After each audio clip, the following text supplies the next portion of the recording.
الحمد لله نحمده ونستعينه ونستغفره ونؤمن به ونتوكل عليه ونعوذ بالله من شرور أنفسنا ومن سيئات أعمالنا من يهده الله فلا مضل له ومن يضلله فلا هادي له ونشهد أن لا إله إلا الله وحده لا شريك له ونشهد أن سيدنا ونبينا وسندنا ومولانا محمدا عبده ورسوله صلى الله تعالى عليه وعلى آله وأصحابه وبارك وسلم تسليما كثيرا كثيرا. أما بعد فأعوذ بالله من الشيطان الرجيم. بسم الله الرحمن الرحيم. وشددنا ملكه وآتيناه الحكمة وفصل الخطاب وهل أتاك نبأ الخصم إذ تسوروا المحراب إذ دخلوا على داود ففزع منهم قالوا لا تخف خصمان بغى بعضنا على بعض فاحكم بيننا بالحق ولا تشطط واهدنا إلى سواء الصراط إن هذا أخي له 99 نعجة ولي نعجة واحدة فقال أكفلنيها وعزني في الخطاب. صدق الله العظيم. محترم سامعین کرام، حضرت داؤد علیہ السلام پر اللہ تبارک و تعالیٰ کی جو خصوصیات تھی اور جو چند وجہیں فضیلت کی تھی جس کو قرآن کریم کی سورہ شریفہ میں بیان فرمایا ہے، جن میں سے چند خصوصیات کا تذکرہ گزشتہ کل سنا گیا. ان خصوصیات میں سے، ان فضائل میں سے ایک خصوصیت اور فضیلت یہ ہے کہ حضرت داؤد علیہ السلام کو اللہ تبارک و تعالی نے مضبوط سلطنت عطا فرمائی تھی، مستحکم حکومت عطا فرمائی تھی. اس مستحکم حکومت کے 2 محمل ہے. ایک محمل یہ کہ حضرت داؤد علیہ السلام کو اللہ نے جو حکومت عطا فرمائی اور شددنا فرمایا، ہم نے مضبوط حکومت عطا فرمائی. تو مضبوط حکومت اس اعتبار سے کہ اللہ تبارک و تعالیٰ نے حضرت داؤد کی سلطنت کی حفاظت کے لیے 4000 آدمیوں کا لشکر دن اور رات کے لیے منتخب فرما دیا تھا کہ 4000 آدمیوں کا لشکر لیل و نہار دن رات حضرت داؤد علیہ السلام کی سلطنت کی حفاظت کرتے تھے. اور دوسرا محمل یہ بیان فرمایا گیا ہے کہ وشددنا ملکہ اس اعتبار سے کہ حضرت داؤد علیہ السلام جو فیصلے کیا کرتے تھے ان فیصلوں کی وجہ سے جو مقدمات آیا کرتے تھے، ان مقدمات کے جو فیصلے کیا کرتے تھے، ان فیصلوں کی وجہ سے لوگوں کو دل میں حضرت داؤد علیہ السلام کی ہیبت بیٹھ گئی تھی۔ اس اعتبار سے وشددنا ملکہ فرمایا کہ ہم نے داؤد کو ایک مستحکم اور مضبوط سلطنت اور حکومت عطا فرمائی تھی۔ اس کے بارے میں علامہ ابن جریر رحمت اللہ علیہ، جن کو حضرت ابن عباس رضی اللہ عنہ بیان فرماتے ہیں، ابن جریر کا حوالہ ہے، فرمایا حضرت ابن عباس رضی اللہ عنہ فرماتے ہیں کہ حضرت داؤد علیہ السلام کے پاس دو آدمی آئے، جن میں سے ایک آدمی نے اپنے بڑے آدمی پر زیادتی کی تھی، اور حضرت داؤد علیہ السلام کے پاس یہ دونوں آئے، اور دونوں آ کر جس نے زیادتی کی تھی وہ اپنے مخالف کے بارے میں، اپنے ساتھی کے بارے میں جس پر زیادتی کی گئی ہے، حضرت داؤد علیہ السلام کے سامنے مقدمہ پیش کرتا ہے اور کیس کرتے ہوئے کہہ رہا ہے کہ اس آدمی نے میری گائے چرا لی ہے۔ اس نے یہ دعویٰ کر لیا گائے چرا لینے کا۔ تو حضرت داؤد علیہ السلام نے اس آدمی سے پوچھا جس پر زیادتی کی گئی کہ کیا تو نے اس کی گائے چرائی ہے؟ تو اس آدمی نے، مدعا علیہ نے، یہ انکار کرتے ہوئے فرمایا کہ میں نے اس کی گائے نہیں چرائی ہے۔ تو حضرت داؤد علیہ السلام نے دعویٰ کرنے والے مدعی سے کہا گواہ پیش کرو، اپنے مقدمے کے لیے، اپنے کیس کے لیے گواہ پیش کرو، اس لیے کہ دعوے کی دلیل ہوا کرتی ہے جب مقدمہ پیش کیا ہے، جب تم کیس لے کر آئے ہو تو کیس کے شاہدین بھی چاہیے، کیس کے گواہ بھی چاہیے، اس لیے گواہ پیش کرو۔ تو مدعی نے کہا میرے پاس کوئی گواہ نہیں ہے، میں اس معاملے میں دوسرا کوئی شاہد نہیں ہے۔ تو حضرت داؤد علیہ السلام نے ان دونوں سے کہا تم اپنے گھر واپس چلے جاؤ، تمہارے معاملے میں ہم غور و فکر کریں گے، تمہارے اس معاملے میں سوچیں گے۔ حضرت داؤد علیہ السلام نے ان دونوں کو یہ کہہ کر واپس کر دیا۔ جب رات کا سناٹا ہوا، حضرت داؤد علیہ السلام اپنی خوابگاہ میں گئے ہیں، اپنے بستر پر گئے ہیں، آنکھ لگی تو اللہ تبارک و تعالیٰ نے بذریعہ وحی خواب میں حضرت داؤد علیہ السلام کو بتایا کہ جس کے بارے میں مقدمہ پیش کیا گیا ہے، یعنی مدعا علیہ جس کے بارے میں کیس کیا گیا ہے، اس آدمی کو قتل کر دو۔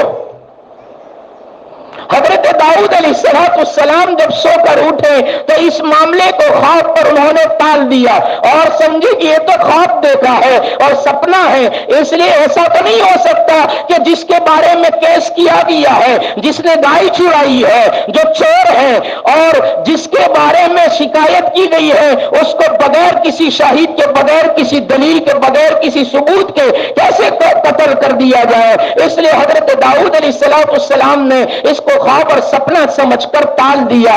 دوسرے دن پھر اللہ نے خواب میں بتایا کہ اس کو قتل کر دیا جائے، پھر حضرت داؤد علیہ السلام نے ٹال دیا۔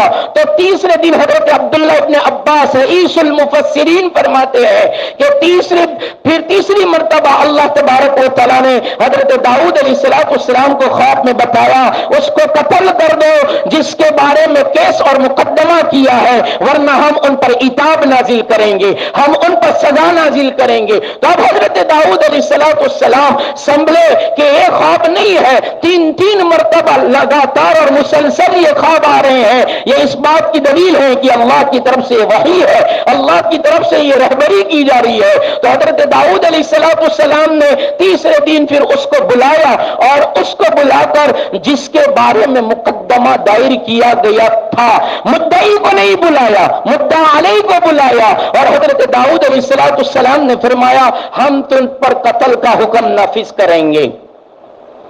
مجھے وحی کے ذریعے اللہ نے بتا دیا ہے، تو وہ مدعا علیہ کہتا ہے آپ مجھ پر کیسے قتل کا الزام لگاتے ہو اور قتل کا حکم نافذ کرتے ہو، جبکہ میرے خلاف نہ کوئی گواہ ہے، نہ کوئی شاہد ہے، اور نہ میرے خلاف کوئی ثبوت ہے، بغیر ثبوت کہ آپ مجھے کیسے اس طریقے سے سزا دو گے؟ تو حضرت داؤد علیہ السلام نے فرمایا اللہ کا حکم ہے اور اللہ نے بتایا ہے، اس لیے یہ حکم جاری ہو کر رہے گا، قتل کیا جائے گا۔ جب اس آدمی نے حضرت داؤد علیہ السلام کے اس استحکام کو دیکھا اور حضرت داؤد علیہ السلام کے اس عدل فیصلے کو دیکھا تو اس آدمی نے یقین کر لیا کہ ضرور مجھے قتل کر دیا جائے گا، اس لیے اسے حضرت داؤد علیہ السلام سے کہا اپنا فیصلہ سنانے میں اتنی عجلت نہ کرو، اتنی جلدی نہ کرو، میں حقیقت کا واقعہ بتاتا ہوں، واقعے کی حقیقت کیا ہے؟ تو اس نے حضرت داؤد علیہ السلام سے کہا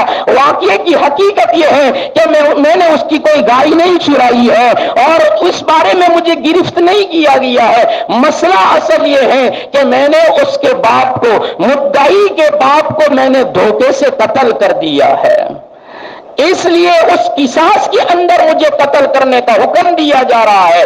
تو اس آدمی کو یقین ہو گیا کہ داؤد جو فیصلہ کرتے ہیں وہ اپنی من چاہت سے نہیں کرتے اور اپنی خواہش سے نہیں کرتے، اللہ تبارک و تعالیٰ ان کی رہبری کرتا ہے اور بذریعے وہی حضرت داؤد علیہ السلام کو حکم دیا جاتا ہے، اس لیے یہ حکم سنایا ہے۔ بہرحال حضرت داؤد کے حکم پر جس کے بارے میں کیس اور مقدمہ کیا گیا تھا، قتل کی سزا سنائی گئی اور اس کو قتل بھی کر دیا گیا۔ مفسرین فرماتے ہیں، صاحب تبیان القرآن فرماتے ہیں وَشَدَدْنَا مُلْكَهُ، اسی کو کہا جاتا ہے کہ اللہ نے ایسے فیصلے کی کروائے ہیں کہ جس کی وجہ سے لوگوں کے دلوں میں داؤد کی ہیبت بیٹھ گئی تھی اور داؤد کی حکومت مستحکم ہو گئی تھی، مضبوط ہو گئی تھی۔ وَشَدَدْنَا مُلْكَهُ اسی کو کہا گیا۔ پھر مفسرین فرماتے ہیں او میرے حبیب جی، اللہ فرمانا چاہتا ہے او میرے نبی تاجدار کائنات صلی اللہ علیہ وسلم کو تسلی دی جا رہی ہے،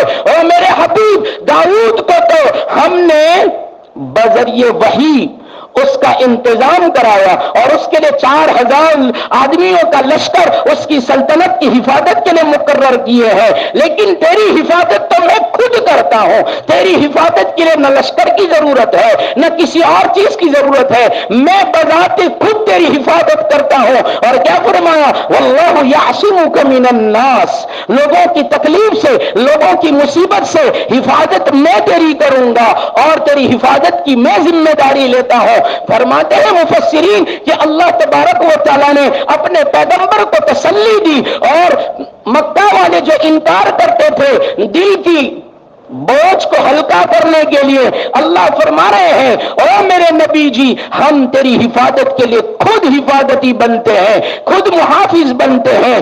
اس لیے تو عائشہ صدیقہ رضی اللہ عنہا فرماتی ہے اللہ کے رسول صلی اللہ علیہ وسلم کی پہلے حفاظت کی جاتی تھی، آدمیوں کے ذریعے کی جاتی تھی، صحابہ حفاظت کرتے تھے، لیکن جب اللہ نے یہ آیت اتاری واللہ یعصمک من الناس، لوگوں کے شر سے، لوگوں کی تکلیفوں سے، لوگوں کی ایذاؤں سے ہم تمہاری حفاظت کریں گے، تو اللہ کے رسول صلی اللہ علیہ وسلم نے خیمے میں سے اپنا مبارک سر نکالا، چہرے مبارک نکالا اور لوگوں سے کہا اپنے اپنے گھروں پر چلے جاؤ، اب میری حفاظت کرنے کی ضرورت نہیں ہے، میری حفاظت میرا اللہ خود کرے گا۔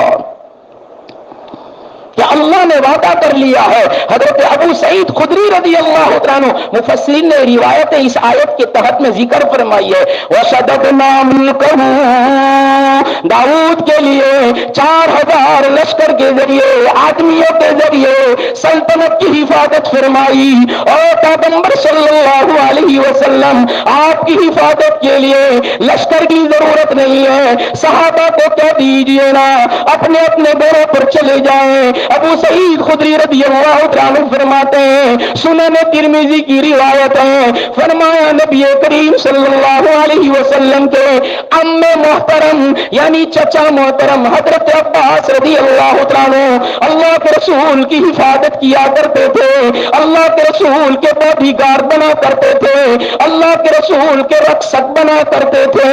جب اللہ نے یہ آیت نازل فرمائی یا ایھا الرسول بلغ ما انزل الیک من ربک وان لم تفعل فما بلغت رسالته واللہ یعصمک من الناس۔ اور نبی جی خوف نہ کیجئے مکہ والوں کا، سرداروں کا، بڑے چودھریوں کا خوف نہ کیجئے، آپ اپنا منصب ادا کرتے رہیے، آپ اپنے کام کو انجام دیتے رہیے، تبلیغ کرتے رہیے، دعوت دیتے رہیے، دعوت و تبلیغ کا منصب ادا کرتے رہیے، جو ہماری طرف سے پیغام ملے، جو حکم ملے، کرنے کو کہا جائے، جس سے روکا جائے اس کا قوم کو سناتے رہیے، مکہ والوں کو بھی سنائیے، بڑے شریروں کو بھی سنائیے، فتینوں کو بھی سنائیے، فسادیوں کو بھی سنائیے، سب کو سنائیے۔ بلغ ما انزل الیک من ربک۔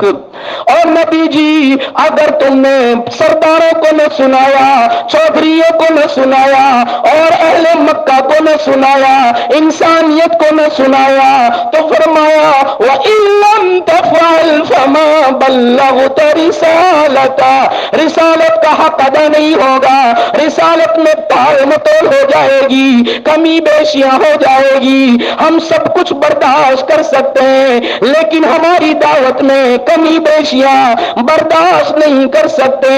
آپ فکر نہ کیجئے، واللہ یعصمک من الناس، لوگوں کی تکلیف سے، ابو جہل کے مکر و فریب سے، ابو جہل کے کنویں سے، کھودے جانے والا کنواں جس میں تیرے لیے جال بنائی، لیکن میں تجھے آگاہ کر دوں گا، جبرائیل بھیجوں گا، وہ آئے گا تجھے متنبع کرے گا اور تجھے کنویں میں گرنے سے بچا لیا جائے گا۔ سارے کے سارے مکہ کے بڑے بڑے چودھری، ہر سردار، ہر خاندان والا بڑا آئے گا، چمکتی ہوئی تلوار لے کر آئے گا، رات کے سناٹے میں تیرے حجرے کا، تیرے گھر کا، کاشان رسول کا احاطہ کریں گے، گھیراؤ کریں گے، محاصرہ کریں گے، اس سوچ میں رہیں گے نکلے گا تو تلوار کی زد میں آئے گا، گردن کاٹ دیں گے، لیکن ہم نے وعدہ کیا واللہ یعصمک من الناس، اور نبی تیرا کام تجھے پڑھتے ہوئے نکلنا ہے، وجعلنا من بین ایدیہم سدا ومن خلفہم سدا فاغشیناہم فہم لا یبصرون، ہم ان کی آنکھوں کے سامنے آگے بھی دیوار کر دیں گے، پیچھے بھی دیوار کر دیں گے، سب کے سامنے سب کی چمکتی ہوئی تلواروں کے سائے میں ہم تیری حفاظت کر کے تجھے لے جائیں گے۔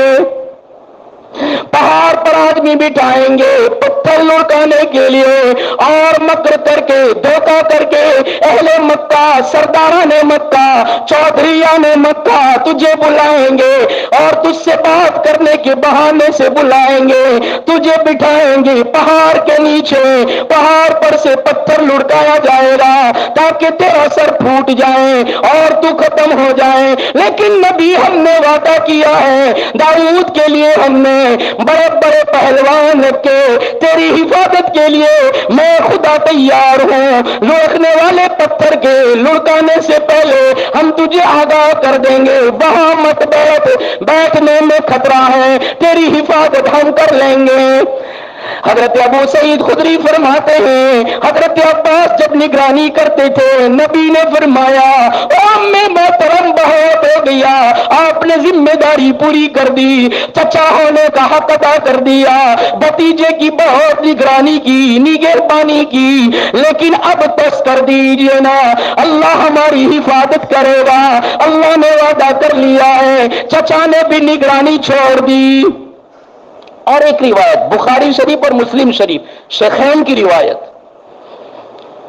حضرت جابر بن عبداللہ رضی اللہ تعالیٰ عنہ فرماتے ہیں وَشَدَدْنَا مُلْكَهُ کی تفسیر چل رہی ہے، حضرت جابر بن عبداللہ فرماتے ہیں کہ ہم نجد کے ایک غزوے میں گئے تھے، اللہ کے رسول صلی اللہ علیہ وسلم بھی ساتھ ہے، اور نجد کے اس غزوے کے بعد ہم واپس آ رہے تھے، تو جب واپس آئے دوپہر کی چلچلاتی دھوپ تھی، تو اللہ کے رسول صلی اللہ علیہ وسلم نے فرمایا دھوپ میں سفر کرنے میں تکلیف ہوگی، اس لیے ذرا آرام کر لیتے ہیں۔ تو ایک وادی، ایک میدان، ایک جنگل نظر آیا جو صرف کانٹوں والے درختوں کا تھا، خاردار درختوں کا وہ جنگل تھا، کانٹے ہی کانٹے، ایسے درخت تھے، ببول کے درخت کے، کیکر کے درخت تھے۔ حضرت جابر بن عبداللہ فرماتے ہیں اللہ کے رسول نے حکم دیا ہر ایک اپنی جگہ طے کر لیں اور وہاں آرام فرمائے۔ ہم سب نے اپنی اپنی جگہیں طے کر لی، سائے تلاش کر لیے، اور ہم نے جگہیں صاف کر لی، آرام کرنے کے لیے لیٹ بھی گئے۔ اللہ کے رسول صلی اللہ علیہ وسلم نے ایک کیکر کے درخت، ایک ببول کے درخت، کانٹے دار درخت کے نیچے آرام کرنے کا فیصلہ فرمایا۔ اللہ کے رسول صلی اللہ علیہ وسلم سب سے الگ تھلگ ہے، سارے صحابہ الگ الگ، اللہ کے رسول سب سے الگ ایک کانٹے دار درخت کے نیچے آرام کرنے کے لیے جگہ صاف کی ہے، اور پھر اپنی تلوار کو اس کانٹے دار درخت کے اوپر لٹکا دیا۔ پھر اللہ کے رسول صلی اللہ علیہ وسلم آرام کرنے لگے۔ اللہ کے رسول صلی اللہ علیہ وسلم کی آنکھ لگ گئی اور دشمن آیا، اور دشمن نے آ کر اللہ کے رسول صلی اللہ علیہ وسلم کی تلوار سونت لی اور اللہ کے رسول کی تلوار ہاتھ میں پکڑ لی۔ اللہ کے رسول صلی اللہ علیہ وسلم کے پاس اپنے بچاؤ کے لیے کچھ نہیں ہے، اس کے پاس ننگی تیز و تند تلوار ہے، اور وہ اللہ کے رسول صلی اللہ علیہ وسلم سے اٹھا رہا ہے اور پوچھ رہا ہے تمہیں کون بچائے گا، تمہارا محافظ کون ہے؟ واللہ یعصمک من الناس، اللہ کا وعدہ ہے من یمنعک منی، مجھ سے کون بچائے گا، حفاظت کون کرے گا؟ تیرے صحابہ تو دور ہے، تیرے پاس تو کوئی نہیں ہے، اب بتا میری چمکتی ہوئی تلوار سے، تیری ہی تلوار ہے میرے ہاتھ میں ہے، تو بے بس ہے اور میرے ہاتھ میں تلوار ہے، بتا تجھے کون بچائے گا؟ اللہ کے رسول صلی اللہ علیہ وسلم نے جواب دیا اللہ، میرا اللہ میری حفاظت کرے گا، اس نے وعدہ کیا ہے وہ حفاظت کرے گا۔ اللہ کے جملے پر، اللہ کے لفظ پر، لفظ اللہ پر اس کے اوپر خوف طاری ہوا، کپ کپی طاری ہوئی، ہاتھ سے وہ تلوار چھوٹ گئی۔ اللہ کے رسول صلی اللہ علیہ وسلم نے صحابہ کو آواز دی، جابر بن عبداللہ فرماتے ہیں اللہ کے رسول نے جب آواز دی، اس آواز کو سن کر ہم سب ڈرے ہوئے اللہ کے رسول صلی اللہ علیہ وسلم کے پاس گئے، تو وہاں جا کر دیکھا ایک اعرابی بیٹھا ہے، ایک گاونیاں بیٹھا ہے۔ اللہ کے رسول صلی اللہ علیہ وسلم نے ہم سب کو کہا دیکھو اس آدمی کو دیکھو۔ اللہ کے رسول صلی اللہ علیہ وسلم کے اس کہنے پر جابر بن عبداللہ کہتے ہیں ہم سب نے اس اعرابی کو، اس گاونیے کو دیکھا۔ اللہ کے رسول صلی اللہ علیہ وسلم نے صحابہ سے فرمایا یہ آدمی، یہ اعرابی، یہ گاونیاں ہماری تلوار ہاتھ میں لے کر ہمیں کہہ رہا تھا تمہیں کون بچائے گا؟ ہم نے کہا اللہ، اس لیے کہ میرے اللہ نے وعدہ کیا ہے وَشَدَدْنَا مُلْكَهُ، داؤد کو دیا تھا مضبوط حکومت، اللہ نے ہماری حکومت کو اتنا مضبوط کیا ہے کہ دشمن کی حفاظت کے خود خدا آ جاتا ہے، خود خدا حفاظت کرتا ہے۔ لفظ اللہ میں وہ طاقت ہے، لفظ اللہ میں وہ قدرت ہے، لفظ اللہ میں وہ تاثیر ہے کہ اس اللہ کے جملے نے، اس لفظ نے اس کے ہاتھوں میں کپ کپی طاری کر دی اور اس کے ہاتھ سے تلوار چھوٹ گئی۔ یہ ہمارے قبضے میں ہے۔ حضرت جابر رضی اللہ عنہ فرماتے ہیں اس اعرابی نے کہا ہاں ہاں میں نے یہ کیا، لیکن ان کے اللہ نے، لفظ اللہ نے مجھ میں کپ کپی طاری کر دی۔ اللہ کے رسول صلی اللہ علیہ وسلم نے صحابہ سے فرمایا اللہ نے اپنا وعدہ پورا کیا، میں اس کو چھوڑ دیتا ہوں۔ اللہ کے رسول صلی اللہ علیہ وسلم نے اس کو کوئی سزا نہ دی۔ یہ اللہ کا وعدہ ہے کہ واللہ یعصمک من الناس، اللہ نے اپنے نبی کے لیے اپنے آپ خود حفاظت کا وعدہ کیا اور ہر جگہ پر وعدہ پورا کر کے دکھایا ہے۔ حضرت داؤد علیہ السلام کی ایک خصوصی صفت بیان فرمائی کہ حضرت داؤد علیہ السلام وفصل الخطاب بھی تھے، اللہ نے ان کو حکمت بھی عطا فرمائی اور فصل خطاب بھی عطا فرمایا۔ حکمت کہتے ہیں علم اور عقل کے ذریعے سے حق راستے کا انتخاب کرنا اور حق راستے تک پہنچ جانا، اس کو حکمت کہتے ہیں کہ عقل بھی استعمال ہو، علم بھی ہو، علم اور عقل کے ذریعے سے جو راستہ حق ہو اس کا انتخاب کرنا اس کو حکمت کہا جاتا ہے۔ اور بعض مفسرین نے فرمایا حکمت سے مراد نبوت ہے کہ اللہ تبارک و تعالیٰ نے ان کو ایک خصوصیت عطا فرمائی کہ حضرت داؤد کو اللہ نے نبوت بھی عطا فرمائی، رسالت بھی عطا فرمائی، نبی بھی تھے اور رسول بھی تھے۔ نبی اور رسول کا فرق آگے بیان کر دیا گیا ہے. تو یہ حضرت داؤد علیہ السلام کو اللہ نے رسالت بھی دی ہے اور نبوت بھی عطا فرمائی ہے. یہ حکمت کی تفسیر ہے. اور وفصل الخطاب، بعض مفسرین فرماتے ہیں حضرت داؤد علیہ السلام کو اللہ نے خطابت کا، بیان کرنے کا، تقریر کرنے کا ایک اسلوب عطا فرمایا تھا، ایک تقریر کرنے کا ایک انداز عطا فرمایا تھا کہ بہت خوب تقریر کرتے تھے، بہت اچھی تقریر کرتے تھے. اور جب حمد و صلات پڑھتے اور حمد و صلات کے بعد اما بعد کا جو جملہ ہے وہ دنیا میں سب سے پہلے حضرت داؤد نے استعمال کیا ہے کہ جب خطبہ پڑھتے اس کے بعد پڑھتے اما بعد، تو اما بعد کا جملہ دنیا میں سب سے پہلے حضرت داؤد علیہ السلام نے کہا ہے.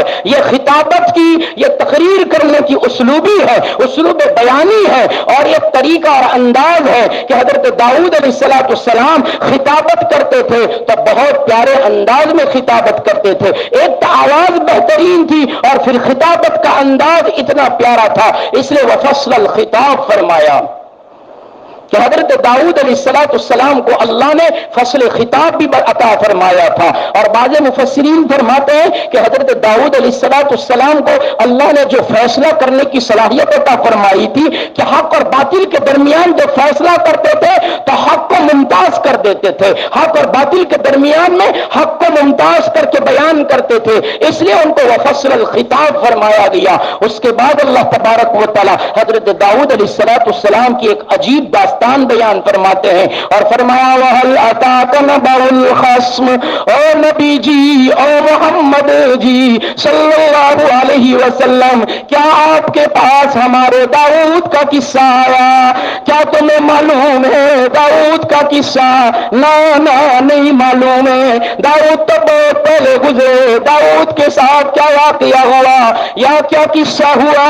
نبی نے فرمایا معلوم نہیں. نبی کے صدقے میں قرآن کے طوفیل آج میں اور آپ بھی وہ قصہ سن لیتے ہیں. وَهَلْ أَتَاكَ نَبَأُ الْخَصْمِ، کیا آپ کے پاس عجیب واقعہ نبأ الخصم، فرمایا دیوار پھلانگ کر آنے والوں کی داستان تمہارے پاس آئی؟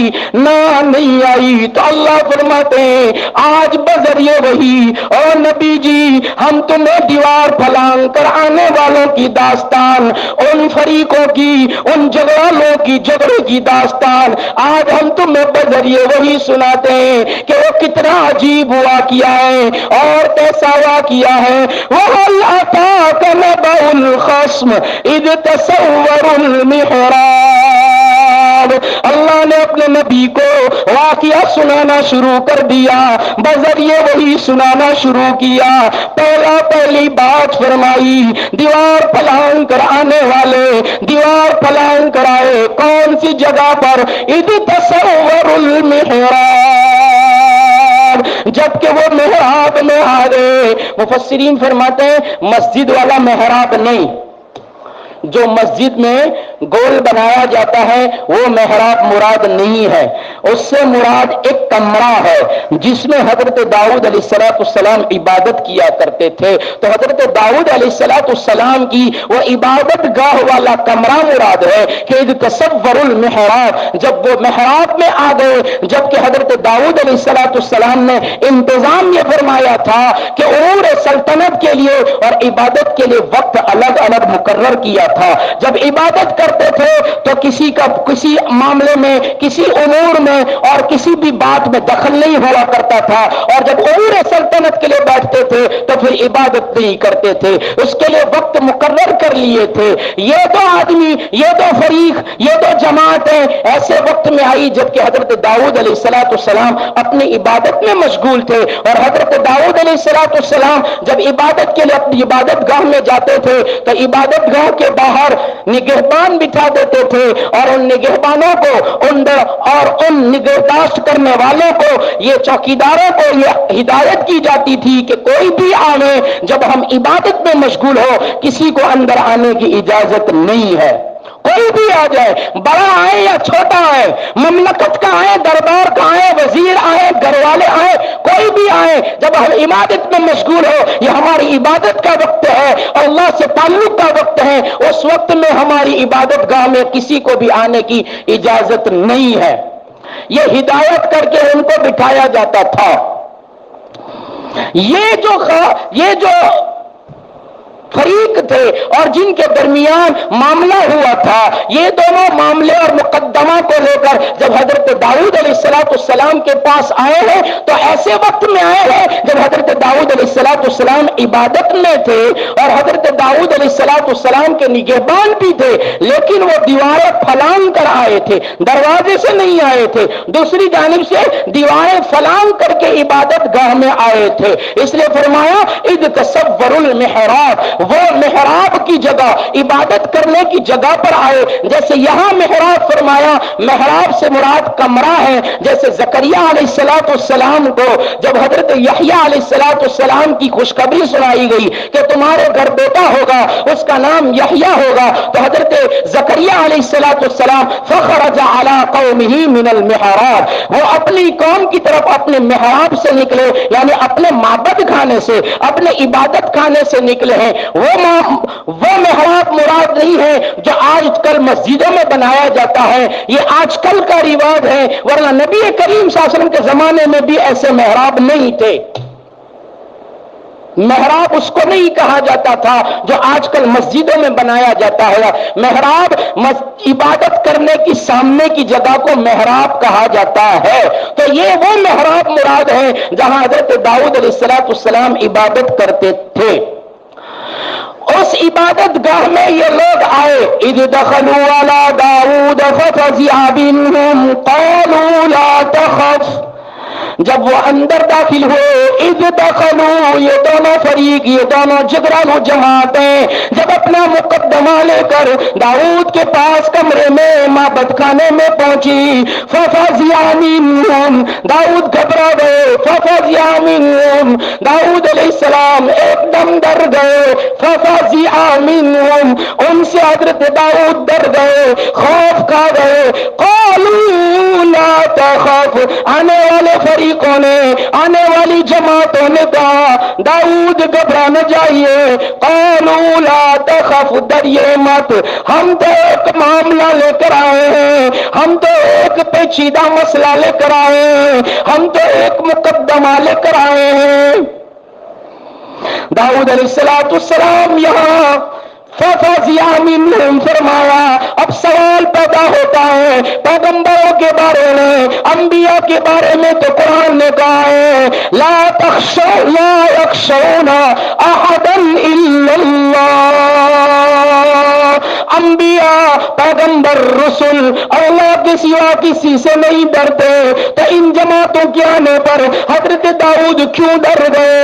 ففزع منهم، حضرت داؤد کے دل میں ایک دم خوف کیوں پیدا ہو گیا؟ نبی ہے، پیغمبر ہے، رسول ہے، پھر ڈرنے کی کیا ضرورت تھی؟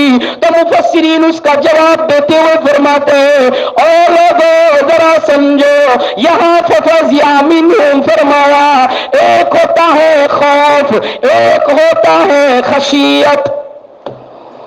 خوف اور خشیت میں فرق ہے۔ خوف کسی نقصان دینے والی چیز کی وجہ سے اندر دل میں ڈر پیدا ہو، اس کو خوف کہتے ہیں۔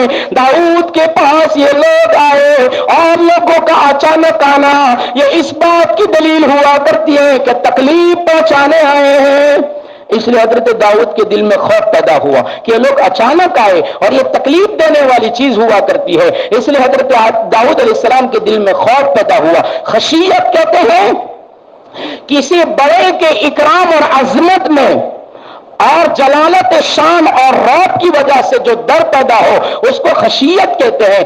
انبیاء کے دلوں میں اللہ کی عظمت ہے، اللہ کی جلالت شان ہے، اللہ کا رعب دلوں میں ہے، اس لیے انبیاء کے اندر خشیت پیدا ہوتی ہے، ورنہ نبی اللہ کے سوا کسی سے بھی نہیں ڈرتے ہیں، اللہ کی ذات کے سوا ان کے دل میں کسی کی خشیت اور خوف پیدا نہیں ہوتا ہے۔ یہاں داؤد کے دل میں ڈر پیدا ہوا، وہ ان کی اچانک آنے کی وجہ سے حضرت داؤد عبادت میں مشغول تھے اور عبادت میں مشغول ہونے پر یہ ہوا، اس لیے یہ ڈر نبوت اور ولایت کے منفی نہیں ہے اور ولایت اور نبوت کے خلاف نہیں ہے. ایسا ڈر ہر کسی کو پیدا ہو سکتا ہے. تو داؤد کو اگر ڈر پیدا ہوا ہے تو یہ کوئی بعید بات نہیں ہے, ایسا ہو سکتا ہے. پھر آنے والوں نے کہا قولوا لا تخف, مت ڈریے, خوف نہ کیجیے.